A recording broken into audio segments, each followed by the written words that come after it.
TNEA கவுன்சிலிங்க்கு apply பண்ணிவிட்டு wait பண்ணிகிட்ருக்கீங்களா? அப்போ இந்த வீடியோ உங்களுக்கானது தான்.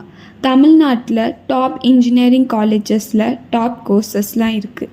அப்படி எந்த கட் ஆஃப்க்கு எந்த காலேஜ் கிடைக்க போகுது அண்ட் லோன்ஸ்க்கான ஆப்ஷன்ஸ் என்னென்ன இருக்குது, 7.5 ரெசர்வேஷன்னா என்ன, ஸ்காலர்ஷிப் ஸ்கீம்ஸ் என்னென்ன இருக்குதுன்னு எக்ஸ்பிளைன் பண்ணி ஒரு காலேஜ் சூஸ் பண்ணுறதுக்கு முன்னாடி அந்த காலேஜ் ரேங்கிங் டீட்டெயில்ஸாக இருக்கட்டும், அங்கே இருக்கக்கூடிய இன்டர்ன்ஷிப் ஆப்பர்ச்சுனிட்டிஸாக இருக்கட்டும், இன்னோவேஷன் சென்டர்ஸ் என்னென்ன இருக்குது, இன்குபேஷன் சென்டர்ஸ் எப்படி ஆக்சஸ் பண்ணுறாங்க, சென்டர் ஆஃப் எக்ஸலன்ஸில் எவ்வளோ கம்பெனிஸ் அவங்க டைப் பண்ணி வச்சுருக்காங்க, பிளேஸ்மெண்ட்னு எல்லா விஷயத்தையும் அனலைஸ் பண்ணி தான் ஒரு காலேஜை சூஸ் பண்ணணும். அப்படி உங்கள் கட் ஆஃப்க்கு ஏற்ற காலேஜ் சூஸ் பண்ணுறதுக்கு கைடன்ஸ் கொடுக்கதா நம்ம கிரீன்வே கன்சல்டன்சி இருக்கும். ஸோ உடனே இங்கே கீழே தெரிகிற நம்பர் மூலியமாக கிரீன்வே கன்சல்டன்சியை காண்டாக்ட் பண்ணுங்கள்.